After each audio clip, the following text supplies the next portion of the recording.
हाय,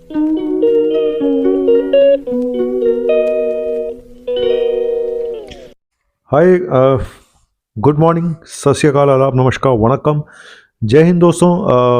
कैसे हो आप लोग।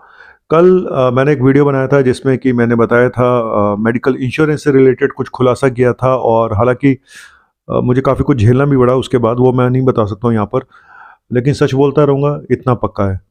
आज मैं बताने जा रहा हूँ, बड़े सारे लोगों ने बताया सर ये तो बताइए कि अगर हम बेस्ट इंश्योरेंस कौन सा है।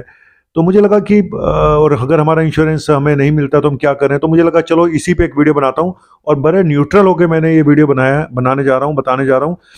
और क्योंकि मैंने आज तक कभी किसी को, सच बोल रहा हूँ तो मैंने प्रमोट नहीं किया, किसी भी प्रोडक्ट को प्रमोट नहीं किया, तो यहाँ पे भी नहीं करूँगा। जो भी बताऊँगा पूरा छानबीन करके बता रहा हूँ, और आप लोगों को इंश्योरेंस, मेडिकल इंश्योरेंस की बात कर रहा हूँ। अगर आप मेडिकल इंश्योरेंस लेने जा रहे हैं तो आपको किन बातों का ध्यान रखना चाहिए, ये आपको पता होना चाहिए। देखो, सबसे पहले लोग क्या सोचते हैं मेडिकल इंश्योरेंस से लेने से पहले, इसका प्रीमियम कितना है। सबसे पहला लोगों के दिमाग में ये जाता है कि किसका प्रीमियम कम है। सर आपको ये देखना चाहिए कि उसकी रेपुटेशन क्या है। कैसे पता चलेगी किसी मेडिकल इंश्योरेंस कंपनी की रेपुटेशन क्या है। वो होता है claim settlement ratio. Claim settlement ratio मतलब जितना ज़्यादा क्लेम सेटलमेंट रेशो अच्छा होगा, जितने परसेंट ज़्यादा होगा, उतना ही उस कंपनी की रेपुटेशन अच्छी है। मतलब क्या, क्लेम सेटलमेंट रेशो का मतलब है कि 100 क्लेम आए आपके पास, आपने 90% पास कर दिए तो आपका क्लेम रेशो हुआ 90%। दूसरे ने 85% किया तो उसका हुआ 85%। तो जितना ज़्यादा क्लेम सेटलमेंट रेशो होगा उतना ही कंपनी अच्छी होगी। ठीक है, ये माना जाता है। लेकिन हम लोग जनरली हम लोग ये देखते हैं कि प्रीमियम कितना है, कितना पैसा हमें देना पड़ेगा। हम सब ज्यादातर लोग इसी बात पे फंस जाते हैं। आपको किन किन चीजों का ध्यान रखना है आज वही बताने जा रहा हूं। पहली चीज ये देखिए कि सबसे पहला क्लेम सेटलमेंट रेशो देखिए उस कंपनी का कितना है। आपको कुछ आंकड़े बता देता हूं क्लेम सेटलमेंट रेशो के, जो टॉप 5 कंपनीज हैं जिनके क्लेम सेटलमेंट रेशो सबसे अच्छे हैं। सबसे ऊपर इनमें नाम आ रहा है एचडीएफसी अर्गो और केयर का।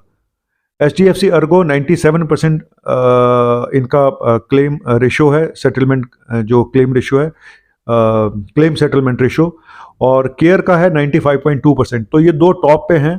इसके बाद नीमा बुपा आती है, बजाज अलायंस आती है, आईसीआईसी लोम्बार्ड आता है।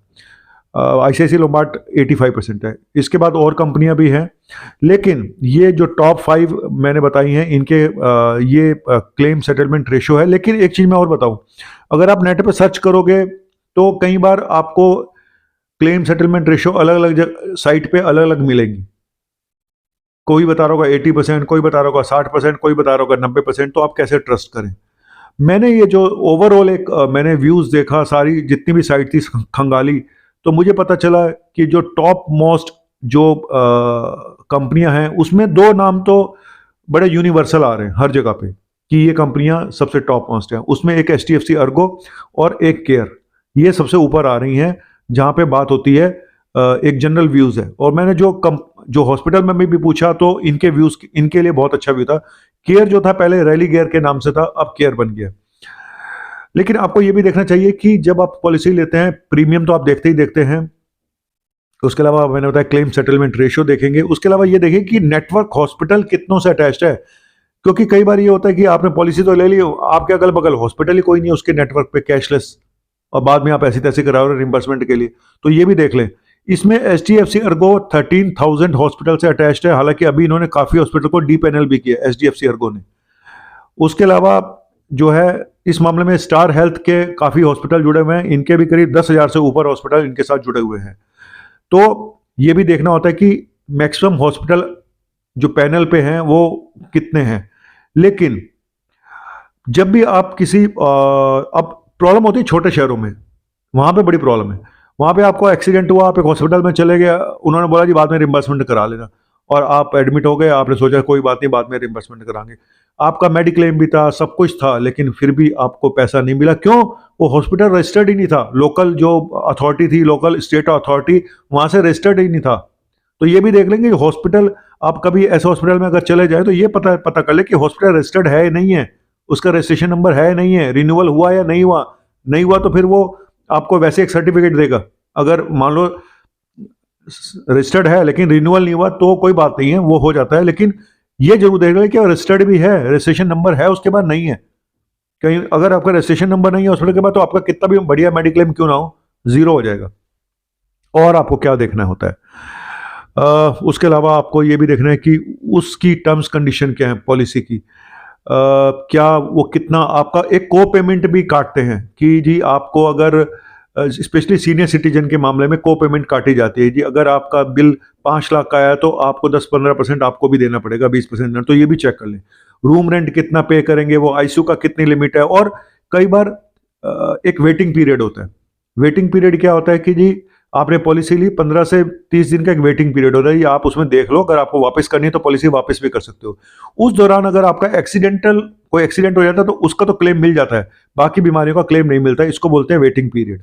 ग्रेस पीरियड क्या होता है, आपने पॉलिसी ले ली, अब आपकी रिन्यूअल की डेट आ गई, ठीक है, लेकिन आप रिन्यूअल कराना भूल गए, तो आपको 1 महीने का ग्रेस पीरियड मिलता है। तो ये भी चेक कर लें ग्रेस पीरियड कितने दिनों का है। लेकिन उस ग्रेस पीरियड में आप दोबारा से रिन्यू कर सकते हैं, लेकिन उस ग्रेस पीरियड में अगर आपको कोई बीमारी हो जाती है तो आपको क्लेम नहीं मिलेगा। इसीलिए अपनी पॉलिसी को 15-20 दिन पहले ही रिन्यूअल करा लें। ये बात फैक्ट है कि आप इस मामले में जरा कंजूसी मत करें, नहीं तो फिर बड़ा मुसीबत आती है, किस्मत खराब हो जाए तो बहुत कुछ है। दूसरा, जब आप कोई पॉलिसी लेते हैं तो उसका नॉमिनी भी जरूर लिखें।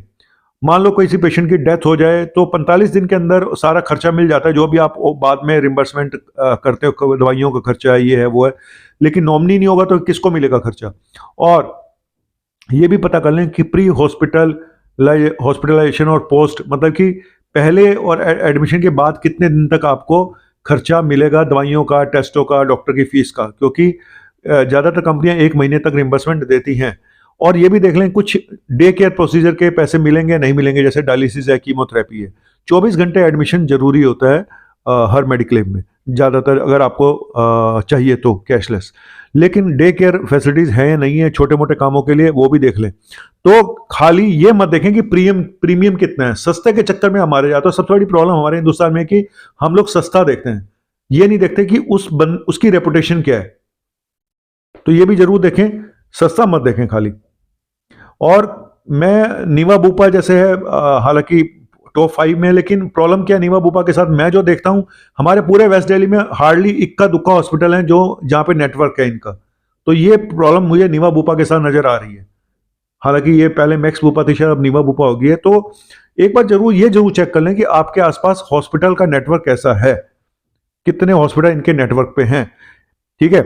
तो आपको सबसे चीज जरूरी जो चीज देखनी है, प्रीमियम तो बाद में देखना है, सबसे पहला काम देखो उसकी क्लेम सेटलमेंट रेशियो कितनी अच्छी है, दूसरा नेटवर्क कितना अच्छा है। ये दो चीजें सबसे इंपॉर्टेंट है। प्रीमियम देखो, जो बंदा आपको फैसिलिटीज देगा अच्छी, जिसकी रेपुटेशन अच्छी है, उसका प्रीमियम भी थोड़ा सा ज्यादा होगा। और जब प्रीमियम ज्यादा होता है तो कई बार को पेमेंट नहीं देनी पड़ती है, बड़ी सारी चीजें आपको एडिशनल बेनिफिट भी मिलते हैं, है ना। तो ये आप देख लें कि आप प्रीमियम कम दे रहे हैं तो कहीं पता चला कि आपको बाद में रोना ना पड़ जाए, ये भी आप देख लो, ठीक है। और जो जनरली, अब मैं यहाँ पे ये तो नहीं बताऊंगा कि एनुअल प्रीमियम किसका कितना है, वो आप खुद चेक करें। और क्योंकि यहाँ पे मैं बताऊंगा तो फिर लोग सोचेंगे मैं बायस हूँ या किसी को प्रभावित करने की कोशिश कर रहा हूँ, ठीक है। और और ये भी देख लें कि एम्बुलेंस चार्जेस उसमें मिलेंगे नहीं मिलेंगे, है ना। और पुरानी बीमारियों का कितना वेटिंग पीरियड है। कई बार पुरानी बीमारियों का वेटिंग, अब मान लो सर्जरी है तो सर्जरी का जनरली 2 से 3 साल का वेटिंग पीरियड होता है कि आप इससे पहले कोई सर्जरी का पैसा नहीं मिलेगा। तो ये भी चेक कर लें कि वेटिंग पीरियड कितना है। प्री एग्जिस्टिंग डिजीजेज हैं, शुगर है, फलाना है, ढिमका, इनका भी वेटिंग पीरियड कितना है, अगर आपने शो किया हुआ है तो। बहुत सारे पेशेंट शो भी नहीं करते हैं, ये भी चालाकी पेशेंट की तरफ से भी होती है, कई बीमारियां शो ही नहीं करते। तो ये मैं बाद में बताऊंगा कि कई बार, अब मैंने ये तो कल मेडिक्लेम का बताया था कि मेडिक्लेम कैसे बेवकूफ बनाती है कंपनियां पेशेंट का, पेशेंट कैसे मेडिक्लेम कंपनियों का बेवकूफ बनाते हैं, हॉस्पिटल कैसे मेडिक्लेम कंपनियों का बेवकूफ बनाते हैं, ये भी मैं आपको बताऊंगा। ताली दोनों हाथों से बज रही है, कोई एक साइड में नहीं है, कोई एक मुसीबत नहीं है इस धंधे में। क्या बोलूं, बस वही है कि जिसका बस चलता है वो है, शरीफ आदमी लिपट जाता है बेचारा, शरीफ आदमी मारा जाता है। और एज लिमिट भी एक बार देख लें। और जनरली आपका क्लेम पास होने में 4 घंटे से ऊपर नहीं लगने चाहिए, ठीक है। कई बार कंपनियां 1-2 दिन ले लेती हैं, वो जो कि ठीक नहीं है। और 45 दिन के अंदर आपको रिम्बर्समेंट मिल जाना चाहिए। अगर 45 दिन से ज्यादा टाइम लेती है कंपनी रिम्बर्समेंट के लिए, तो आपको 2% ब्याज भी मिलना चाहिए बैंक से ज्यादा। ठीक है। अगर आपका क्लेम पास नहीं होता है तो अब आप कहाँ पे कंप्लेन करोगे, ये भी तो बताना जरूरी है ना। तो एक आपको नंबर दे रहा हूँ। ऑपरेशन के लिए पहले से अप्रूवल लेना पड़ता है, 2 दिन पहले या 1 दिन पहले वो प्री अप्रूवल लेना जरूरी होता है ऑपरेशन के लिए। अगर आपका क्लेम पास नहीं होता, आपको कोई कंप्लेन करनी है, तो एक साइट है IRDAI की, भारतीय बीमा हिंदी में बोलना पड़ा है, विनयक एंड और विकास प्राधिकरण, IRDAI। यहाँ पे आप कंप्लेन कर सकते हैं। इनका एक टोल फ्री नंबर है 1800 1800, मैं लिख के यहाँ पे भेज दूंगा, 4245 सॉरी 1800 1800 4254 732, मैं लिख के भेज देता हूँ, वो शायद आपको ज़्यादा अच्छा लगेगा, आप नोट कर लेना। नहीं तो आप नेट पे भी चेक कर सकते हैं IRDAI का टोल फ्री नंबर क्या है। और आप कंप्लेन कर सकते हैं इनकी वेबसाइट पे, वो है complain@irdai.government.in। तो सरकार ने आपको ये फैसिलिटीज दी हुई है, आप इसका पता लगाएं। और तो टॉप 5 कंपनियां, अब अलग अलग साइट पे जाओगे तो कोई इसको टॉप 5 बताएगा, कोई उसको टॉप 5 बताएगा। पर जो मैंने, अच्छा मेरे पास कौन सी है मैं अपनी भी बता देता हूँ। मेरे पास गवर्नमेंट नेशनल इंश्योरेंस है, काफ़ी समय से है, बहुत पहले से, तो मैंने चेंज नहीं कराया। जब भी आप अपनी पोर्ट कराना चाहते हैं, जैसे कि आप सिम कार्ड चेंज करते हैं, ऐसे ही अपनी अगर आप सेटिस्फाई नहीं है तो आप अपनी कंपनी चेंज भी कर सकते हैं। तो चेंज करने से पहले एक बार टर्म्स कंडीशन देख लें, ये ना हो कि आपके इतने सालों से चली आ रही प्री एग्जिस्टिंग जो डिजीजेस थी वो उसमें कवर ही नहीं हो रही हैं, या कुछ और लोचा है, तो सारी चीज़ें देख लें एक बार जब आप पोर्ट कराते हैं, दूसरे उसमें जाते हैं, तो सारी टर्म्स कंडीशन जरूर ध्यान से पढ़ लें। अब जो अनपढ़ इंसान होता है, जो बेचारा पढ़ा लिखा नहीं, उसको ज़्यादा पता नहीं होता, वो लोग फंस जाते हैं। और एजेंट तो आपको बोल देगा, और एजेंट तो ज़्यादातर एजेंट, मैं बता रहा हूँ सब नहीं, ज़्यादा एजेंट वही बताएंगे जिसमें उनको कमीशन ज़्यादा मिलता है, पैसा ज़्यादा मिलता है, फ़ायदा जिसमें। तो लेकिन मैं आपको बता रहा हूँ कि, और TPA थर्ड पार्टी इंश्योरेंस क्या होता है, ज़्यादातर कंपनियां थर्ड पार्टी को दे देती हैं। आपके और इंश्योरेंस एजेंट के बीच, इंश्योरेंस कंपनी के बीच में एक थर्ड पार्टी होती है जो आपको क्लेम दिलवाती है। तो सारा लोचा थर्ड पार्टी का ही है, सारा करप्शन थर्ड पार्टी पे ही है, सब कुछ ईमानदारी थर्ड पार्टी पे है और हॉस्पिटल पे है। इनकी आपस की साठगांठ, किसको पैनल मिलेगा, किसको नहीं मिलेगा, किसको डी पैनल करना है, बड़े सारे लफड़े भाई, और करप्शन की तो हद है। आपको क्या लगता है कि ऐसे मिल जाता है क्या कोई पैनल? अंदर की बात है, फिर कभी बताऊंगा। चलिए, वैसे तो जिंदगी में कोई भी चीज फ्री में नहीं मिलती, ये बात कंफर्म है, लेकिन हाँ, करप्शन बहुत भयंकर लेवल पे करप्शन है, ये भी मैं आपको बता दूं। और जो टॉप 5 कंपनियां हैं वो मैंने जो सर्च करी हैं, उसमें मैं टॉप 2 बताऊंगा, मैं टॉप 5 भी नहीं बताऊंगा। HDFC, अर्गो और केयर, ये तो हो गई प्राइवेट कंपनियां। सरकारी में मैंने नेशनल का करा रखा है, उसमें न्यू इंडिया इंश्योरेंस है, ये बहुत पुरानी कंपनी है, 100 साल से ज़्यादा पुरानी कंपनी है नेशनल जो है। न्यू इंडिया और इंटेल है, न्यू इंडिया इंश्योरेंस है, तो आप उनमें से भी चूज कर सकते हैं, पर उनके नेटवर्क उतने ज़्यादा शायद नहीं है, जो मुझे ऐसा सुना है। हालांकि मुझे सर्च करने में थोड़ा सा ऐसा लग रहा है कि उनके नेटवर्क की प्रॉब्लम है। तो प्राइवेट में मेरी पसंद है HDFC, अर्गो और केयर, और बाकी बजाज एयरलाइंस भी मुझे ठीक लगती है। ICICI लोम्बार्ड के साथ प्रॉब्लम क्या है कि जो मैंने हॉस्पिटल ने बताया कि ये लोग पैसा बहुत कम देते हैं, डॉक्टर्स का फीस वगैरह बहुत कम देते हैं, तो इसलिए शायद हॉस्पिटल इनको प्रीफर नहीं करते हैं इनके पैनल लेने को। जहाँ पे, क्योंकि अब एक डॉक्टर आज की डेट में अगर आप 300 रुपये डॉक्टर की फीस दे रहे हो, तो ये तो ऐसा हो गया जैसे CGHS का पैनल, DGHS का पैनल। तो हॉस्पिटल भी ऐसी मेडिक्लेम पॉलिसी के उसको लेना नहीं चाहता, वो कहते हैं सिरदर्दियाँ बहुत हैं, मिलना मिलाना कुछ है नहीं, सिरदर्दी ज़्यादा है। ठीक है। और हॉस्पिटल के रेट भी, ज़्यादातर हॉस्पिटल के रेट अलग अलग होते हैं, कैश पेशेंट के लिए रेट अलग होता है, क्योंकि मेडिक्लेम जो होता है वो कंपनियों के रेट फिक्स होते हैं, वो उससे ज़्यादा नहीं देंगी। लेकिन इस पर भी डिपेंड करता है, 3 टायर हॉस्पिटल है, 2 टायर, मतलब आपकी कैटेगरी कौन से में हॉस्पिटल की, A, B, C। जितना बड़ा हॉस्पिटल होगा उतना बिल ज़्यादा बनेगा आपका, उतनी पॉलिसी आपकी जल्दी खत्म हो जाएगी। इसलिए अगर आपको छोटी मोटी बीमारियां हैं तो बड़े हॉस्पिटल में अगर आप जा रहे हो तो भाई सोच के जाओ। हो सकता, अभी मेरे एक पेशेंट का शुगर कंट्रोल करने के लिए उन्होंने जो बिल बनाया, आप हैरान हो जाओगे, 1.5-1.25 लाख का बिल 3 दिन का बनाया। और इसके ऊपर मैं अलग से वीडियो बना रहा हूँ कि सिर्फ ब्लड टेस्ट करने का 3 दिन का, ब्लड टेस्ट नहीं सॉरी, शुगर टेस्टिंग का जो स्टिप से देखते हैं, 10,000 रुपये का बिल आया उसका। तो भाई सोच के जाना कि छोटी बीमारियों के लिए बड़े बड़े हॉस्पिटलों में अवॉइड करो, कॉर्पोरेट हॉस्पिटल। बड़ी बीमारियां जहां बड़ी चीजें हैं वहां ठीक है, लेकिन छोटी बीमारियों के लिए आप भाग तो जाते हो। लेकिन ठीक है भाई, जिसका मेडिक्लेम 10-15 लाख का, 20 लाख का, जो अमीर आदमी है उसको फर्क नहीं पड़ता, लेकिन एक गरीब आदमी जिसका मेडिक्लेम ही 3 लाख का है और 1-1.5 लाख रुपए एक ही झटके में खत्म हो गया, कल को अगर उसको सीरियस इलनेस होगी तो उसको अपनी जेब से पैसे देने पड़ेंगे। तो ये मत सोचो कि मेडिक्लेम है। और कई बार डॉक्टर भी हेराफेरी वहां पे करते हैं, मेडिकल कंपनियां सारी बड़ी सारे धंधे हैं जहाँ पे दवाइयों के थ्रू पैसा कमाया जाता है, स्पेशली मेडिक्लेम के पेशेंट में। क्योंकि मेडिक्लेम में अभी तक ऐसा नहीं है कि कंपनियां, जो मेडिकल इंश्योरेंस कंपनियां, वो दवाइयों पे रोक नहीं लगा सकती। अगर आपने 2,000 रुपये का इंजेक्शन लिखा है तो उसको देना पड़ेगा। आप वही इंजेक्शन 500 का आ रहा है, वही 2,000 का आ रहा है, वही 4,000 का आ रहा है। तो ये सब चीज़ें बड़ी अंदर की बातें हैं जो मैं आपको बता रहा हूँ। तो डॉक्टर भी हेरा फेरी करते हैं कुछ डॉक्टर्स, तो क्या कर रहा है, सब कुछ यहीं पे है। स्वर्ग भी यहाँ, नरक भी हैं, अच्छा भी हुआ यहाँ, बुरा भी यहाँ। तो मैंने काफ़ी चीज़ें आपको बता दी हैं। और सीनियर सिटीजन के लिए जो कंपनियां हैं वो बड़ी कम है जो सीनियर सिटीजन को देती हैं।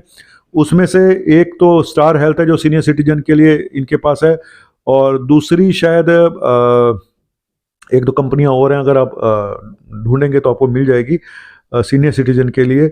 बहुत कम कंपनियां अभी फिलहाल दे रही हैं, है ना।